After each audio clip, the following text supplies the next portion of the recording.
Hello everyone, we're here on the Dr. Phil Show. Great episode for you today, and I brought the cast and the crew of the Great Gatsby movie with me. But before we get talking to them, let's take a look at a clip from the movie. Here's the trailer for the Great Gatsby.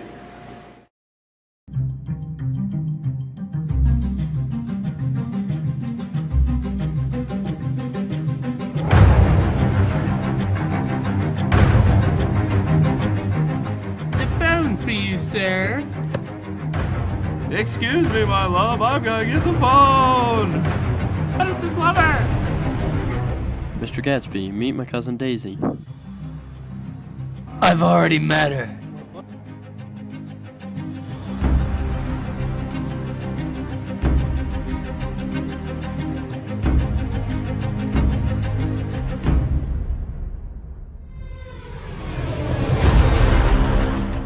I do want the doggy in the window. How much for the dog? Take the train to the city and I'll meet you there.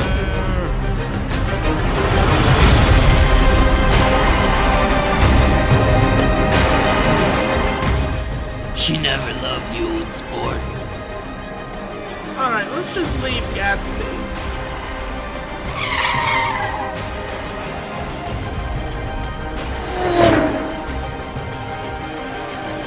I can say whatever I want. Daisy, Daisy, Daisy.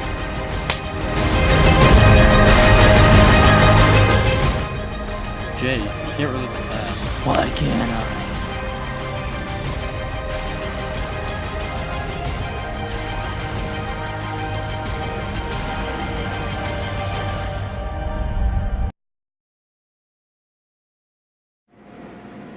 Well, that trailer really blew our socks off. Now, I'm joined here today by director Christopher Nolan. You might know him as the guy that did the Batman films, and most recently, Inception. Chris, great to have you here. Here's a question. How did you bring this novel by F. Scott Fitzgerald to life on the big screen? Well, first, Dr. Phil, it's great to be on the show. Well, F. Scott Fitzgerald uses a lot of metaphors and symbolism in his writing, and we just really wanted that to come out to be main emphasis in this movie. Metaphors and symbolism. Sounds pretty intense. Chris, could you try and elaborate a little bit more about what you're talking about, because I may or may not have a Great Gatsby expert with me. Well, Phil, two main things we want to point out were the billboard with Dr. G.J. Eichelberg's eyes, where the whole way through it, it was symbolism for God watching all of them, because the eyes they saw everything. And another one that I personally wanted to put in that I really liked and enjoyed when I read the novel was the green light that Gatsby always looks at the end of the dock. The green, I personally think, stands for envy, and how he envies Tom and he wants Daisy. And it just so happens that the green light is at the end of Tom and Daisy's dock. That's riveting stuff there, Christopher Nolan. I'm also joined here with the fellow who's portraying Gatsby. I like to call him Christian Bale. Now, I really want to talk about how you had a feud with Tom and how you prepared for such a role, and how you prepared to get emotional and get in Tom's face because you really want his girl.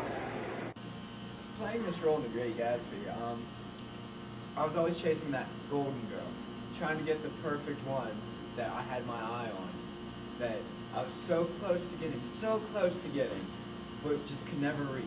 So basically, the golden girl is the person the main character's chasing after, but can never attain. Yes, yeah, that's correct, Dr. Phil.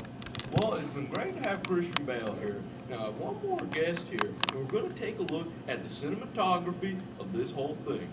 Now, my final guest on the show is going to be the main cameraman for The Great Gatsby, Floyd Pinkerton. Floyd, it's great to see you on the show. Now, I just have one question for you. Tell me how, in this movie, you really captured the Roaring Twenties. Well, really, in this movie, the Roaring Twenties, it was all filled with adultery and just cheating, and people drank a lot. Everybody's party animals, and we really wanted to incorporate all of this into the movie and really show you how like life was back then and how everybody acted and everything like that.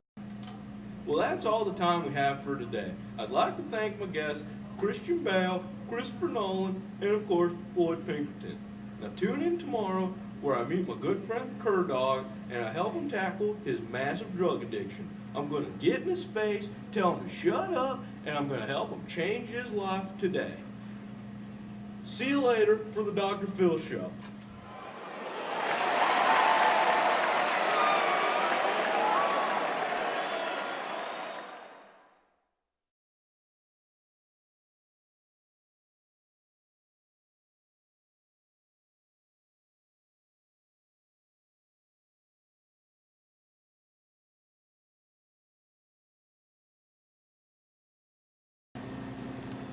And action. Now, my final guest on the show is... I got my hand got in the way. Well, thank you, Floyd, for that in-depth analysis. Now, that's all the time we have for today's show. But tune in tomorrow when we take a look at my good friend, the Cur Dog, and his massive drug addiction.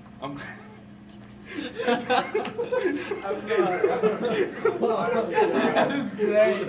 Make you sit down and finish it. Smoked everything you can get, you know. All those kind of things. But tune in tomorrow where I meet my good friend, the Cur Dog. I can't do this. Come on! Nick, do you want me to like hit you? Well, Phil, the two main things that I really wanted to push were the billboard of Dr. T.J. Eichelberger, where that's not his name, is it? Oh, I can just start talking. Yeah, because it's I cut it out, so you're good. Okay. Well, that trailer really blew our socks off. Now, I'm joined here today by director Christopher Nolan. Chris, it's great to have you on the show. Question for you. I don't remember what I'm supposed to be asking you. Okay. You started off pretty well, then we were smoking everything that we could. Well, I was gonna say everybody's. Can't really have. Having a good English grade is on the line. That's true. Okay. Me killing you is on the line. See you later for the Dr. Phil Show. Oh my God!